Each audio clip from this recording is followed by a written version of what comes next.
touchdown tayo sa Las Piñas. Ito yung gagawin natin, Innova ulit. Yan, yung pagbaklas nito mga kadiskarte, ito, tanggalin nyo lang to.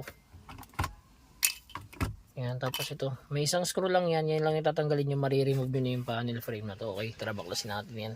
So ayan, ito, gagawin itong Innova na to, may spacer na to. Yan. Tapos ayan, natanggal ko na yung screw, ilahan nyo lang to. Iyan nyo muna to, ayan. Para mas madali nyo siyang mahila dito.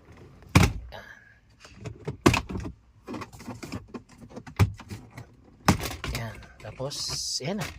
Tanggalin nyo na lang yung mga screw. 4 yan. Ayan. So, ayan. Tapos na tayo mag-install. Ayan. 7 inches yung gusto ni bossing dito sa kanyang Innova. Ayan. Swak na swak lang tignan. Ayan. Naglagay lang tayo ng spacer.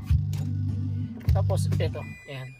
Kasama pa rin sa package natin yung reverse cam niya. Ayan, nakataas lang. Gawa ng bukas pa yung pintuan doon. Ayan.